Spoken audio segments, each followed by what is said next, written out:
हनुमान जी और संजीवनी बूटी। लंका के भयानक युद्ध में रावण का पराक्रमी पुत्र मेघनाद अपने मायावी युद्ध कौशल और शक्तिशाली अस्त्रों से वानर सेना पर भारी पड़ रहा था। एक भीषण युद्ध के दौरान मेघनाद ने एक अचूक बाण चलाया जो सीधे लक्ष्मण के हृदय में लगा।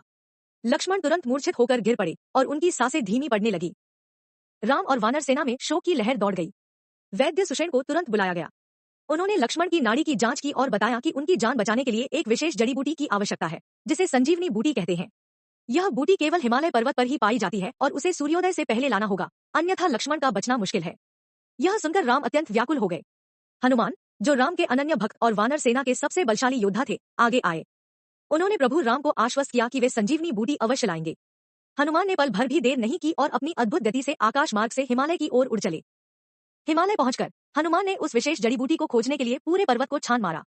वैद्य सुषेण ने उन्हें संजीवनी बूटी के कुछ विशिष्ट लक्षण बताए थे, लेकिन घने जंगल और अनगिनत जड़ी बूटियों के बीच हनुमान उसे पहचान नहीं पा रहे थे। उनके पास समय बहुत कम था और लक्ष्मण की स्थिति लगातार बिगड़ रही थी।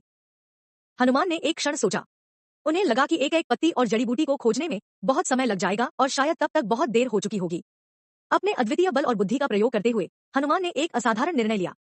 उन्होंने पूरे पर्वत के उस हिस्से को ही उखाड़ लिया जहां संजीवनी बूटी पाई जाती थी। एक विशाल पर्वत शिखर को अपने हाथों में उठाकर हनुमान वापस लंका की ओर उड़ चले। आकाश में देवता भी हनुमान के इस अद्भुत पराक्रम को देखकर चकित रह गए। जब हनुमान उस पर्वत शिखर को लेकर लंका पहुंचे तो वैद्य सुषेण ने तुरंत संजीवनी बूटी को पहचाना और उसका रस निकालकर लक्ष्मण को पिलाया। संजीवनी बूटी के प्रभाव से लक्ष्मण तुरंत स्वस्थ हो गए और उठ बैठे, जैसे गहरी नींद से जागे हों। राम और पूरी वानर सेना हनुमान के इस असाधारण कार्य को देखकर आश्चर्यचकित और कृतज्ञ थी। उन्होंने हनुमान की वीरता, भक्ति और समर्पण की प्रशंसा की। हनुमान ने न केवल लक्ष्मण के प्राण बचाए, बल्कि यह भी सिद्ध कर दिया कि अपने स्वामी और कर्तव्य के प्रति सच्ची निष्ठा रखने वाला व्यक्ति किसी भी मुश्किल को पार कर सकता है। इस कहानी का नैतिक और प्रेरणादायक पहलू और भी गहरा हो जाता है जब हम इन बातों पर ध्यान देते हैं। अटूट भक्ति की शक्ति। हनुमान की राम के प्रति अटूट भक्ति ही उनकी शक्ति का स्रोत थी। उन्होंने बिना किसी संदेह के राम के आदेश का पालन किया और असंभव कार्य को भी संभव कर दिखाया। संकट में त्वरित और साहसिक निर्णय। जब हनुमान संजीवनी बूटी को पहचान नहीं पाए तो उन्होंने घबराकर हार नहीं मानी।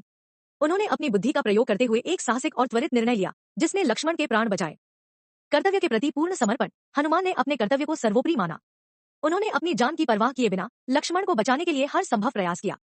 निस्वार्थ सेवा का अनुपम उदाहरण। हनुमान की सेवा में किसी भी प्रकार का स्वार्थ नहीं था।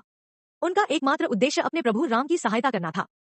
यह कहानी हमें सिखाती है कि जब हम किसी लक्ष्य के प्रति पूरी तरह से समर्पित होते हैं, सही समय पर सही निर्णय लेते हैं और निस्वार्थ भाव से कार्य करते हैं, तो हम बड़ी से बड़ी चुनौतियों का भी सामना कर सकते हैं और सफलता प्राप्त कर सकते हैं।